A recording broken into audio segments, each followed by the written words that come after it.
After the surprising success of GreedFall in 2019, Spiders is back with GreedFall 2: The Dying World.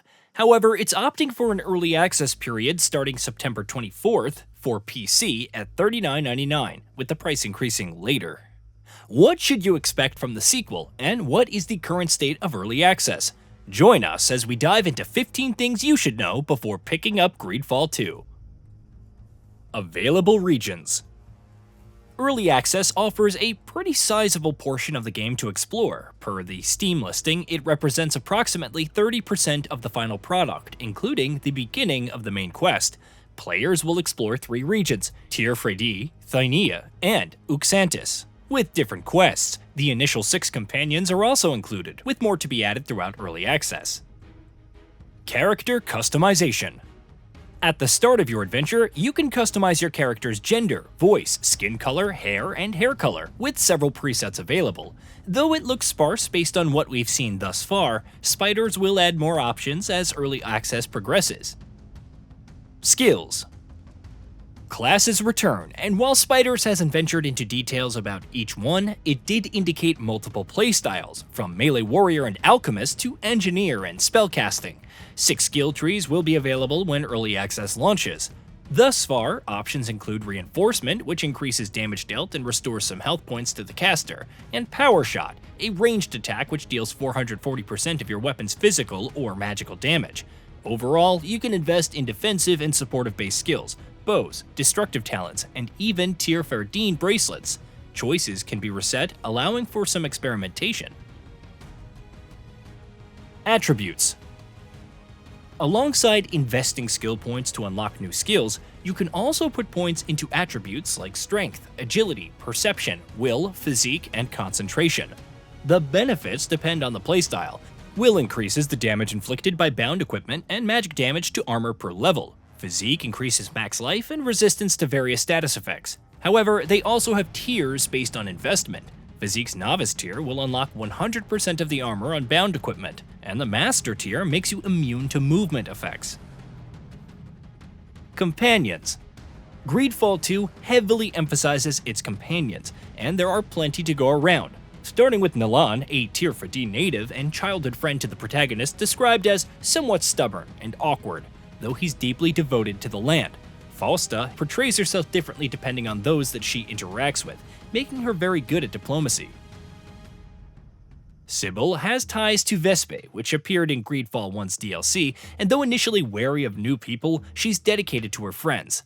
Then there's Alvida, defiant yet still adhering to the Naut's way, while having a will of steel. Finally, there's Ludwig, a sarcastic former soldier who doesn't believe in heroes and refuses to be portrayed as one, per the developer, which could mean some interesting shades of gray. Companion skill trees. That's not all. As your companions have their own skill trees, some of these may overlap with the protagonist, but also possess unique options. For example, Nilan can unlock skills in bows and paths of support alongside Nilan's path. Further details are pending, but there is potential to lean into specific companion playstyles to augment your own. Tactical and real-time combat. Perhaps the biggest shift for GreedFall 2 from the previous game is the addition of Tactical Pause to the previous real-time approach. Tactical Pause allows for queuing up skills and actions, taking a wider view of the battlefield. All characters can be controlled, although you can also let the AI manage them during real-time combat. Action points and orders. Of course, you can also issue orders to the companions during combat, consuming action points in the process. It's ideal for combining attacks, prioritizing threats, or leveraging the environment, like explosive barrels and high ground to deliver death. While action points recover with basic attacks, you can recover them by resting or utilizing potions. Crafting.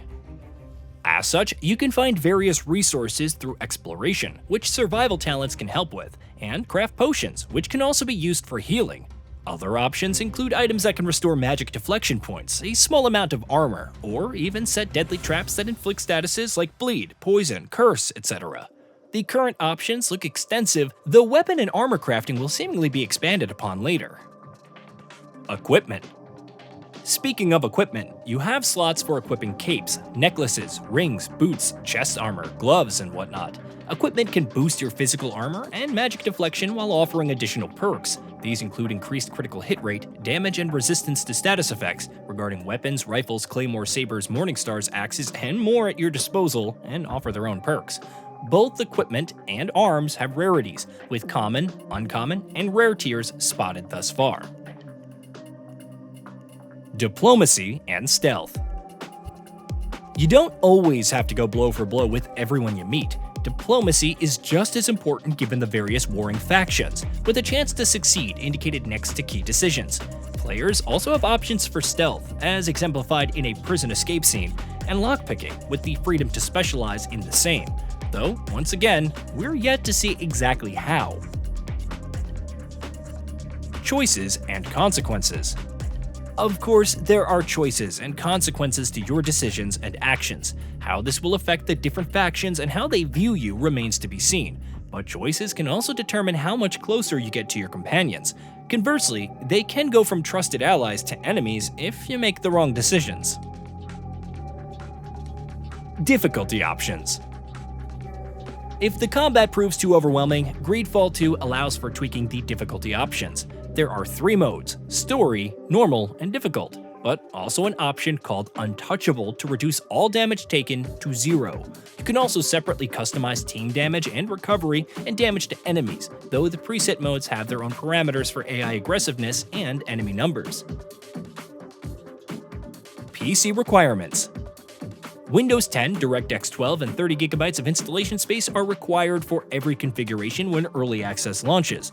For minimum specs, which deliver 1080p, 30fps at low settings, you need an Intel Core i7-4790 or AMD Ryzen 5 1500X, 16GB of RAM, and an NVIDIA GeForce GTX 1060 6GB or AMD Radeon RX 5500 XT 8GB. Recommended specs include a Core i7-10700K or Ryzen 5 5600X, 16GB of RAM, and an RTX 3060 Ti 8GB or Radeon 6700 XT 12GB, which delivers 1080p 60fps gameplay at high settings. Though performance may be optimized over time, saves won't carry over between updates. Early Access Roadmap. Though it doesn't have a fixed duration for early access, Spiders has provided an initial roadmap. This fall features a new companion and quest, a new region and hub, 2 new skill trees, and main story additions. Winter sees another companion joining the ranks alongside new companion quests, regional quests in Teer Fradee and Uxantis, a new skill tree and abilities and crafting, though it's unknown how this expands on the current system. The future will continue adding to all these new aspects while extending the main quest, and there are plans to introduce new faction quests, a higher level cap, photo mode, and more. Throughout all this, Spiders is committed to balancing updates and acting on community feedback, which includes adding new content.